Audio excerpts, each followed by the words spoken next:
All right, the counterfeit money operation.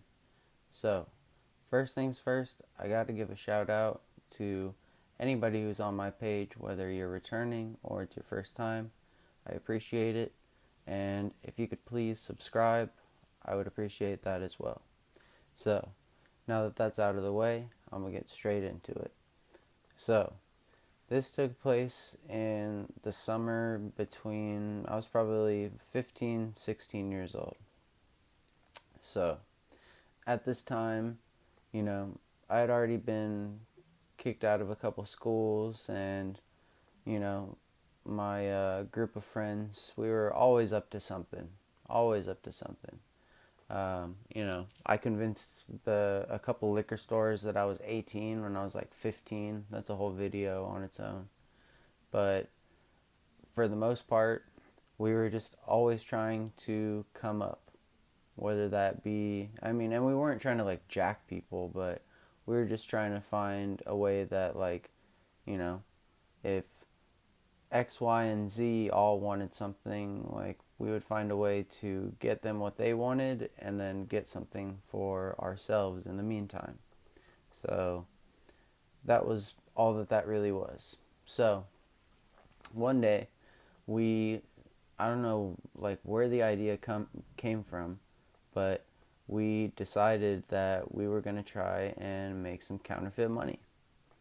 And this was like over 10 years ago, and I know that things have changed since then, because back when I was doing it, literally you could take a like $20 bill or something and you could put it on top of the scanner, and then all you had to do was flip the bill over, and then you would scan the other side, and you would take the two pieces of paper, and we would take like a glue stick or something, and then we would try to like cut it out like really like precisionably, and we would spray it with hairspray or put it in the dryer or crumple it up or whatever.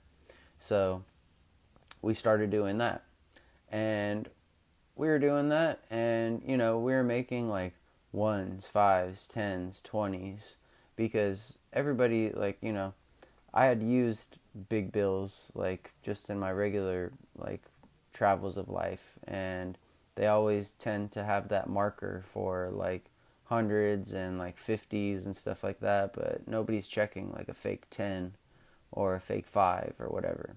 So originally, what we would do is we would go to places where we knew the person who was working at the cash register. So, and we wouldn't even tell them that like anything was going on. We would just like go, there was people that worked at like McDonald's up the street and stuff like that. And there were other places where I didn't even know the people who were working there, and I would just go and I would buy a donut for $1, or I'd buy an ice cream cone for $1, and I would pay with the 20, and I would get $19 back in real money. So obviously that took up a tedious amount of time, and it was pretty sketchy not knowing how people were going to react, because there were a lot of people that like did not fall for that shit like at all. So enter my homie Jimmy. Okay? So, my homie Jimmy was someone that he went to a different middle school than I did, but we had a lot of mutual friends from high school, whatever. So, he like had a time where like he kind of like became part of the crew, and like we would kick it all the time, and like he just had one of those spots where like he had this little garage, and like he had like a black light in there, and like all these like posters that were all trippy and like black light and shit, and like it was just like a stone. His dad smoked weed. His dad would like literally hang, like we would be smoking like 7 blunts like in a circle, and his dad would just be like hitting it and everything. So we're talking one day, and he's telling, like, we're kind of cluing him in on what we've been doing.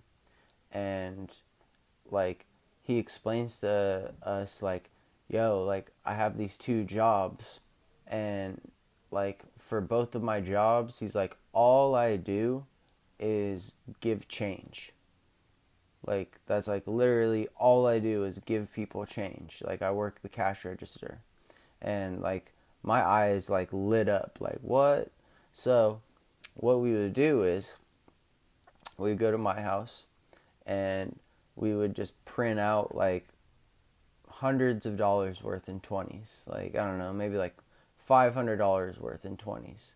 And he had two jobs, two different places where he did like the same thing. So like literally it was like as simple as handing him $500 in fake 20s, and he would disperse it like however he would do it, and like nothing ever happened. Like he would trade that in, and then he would give us $500 in real money.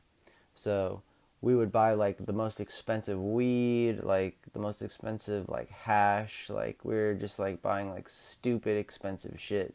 And then my boy even lived very close to the 99-cent store, and we would just go over there, and we would actually spend money at the 99-cent store, like our real money. We would buy like snacks, and we would like obviously jack shit and stuff too, but like we would just use our real money to buy like literally the best shit that you could possibly buy, the most expensive shit that you could buy in the weed shop.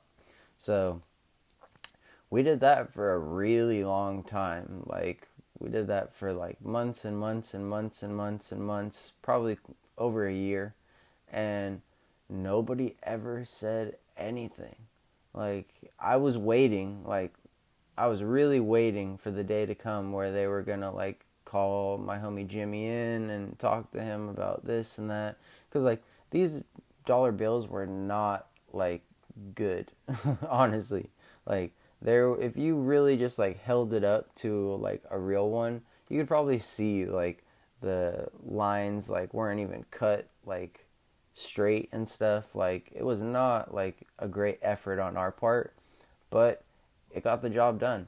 So we that was definitely a summer that, and that was the summer that I was finally able to smoke weed again, because I had been in rehab for like 6 or 9 months, and I had to like deal with all my homies smoking, and I had to be like smoking cigarettes and stuff, and like so I was thrust into that world, and like that like started happening almost immediately.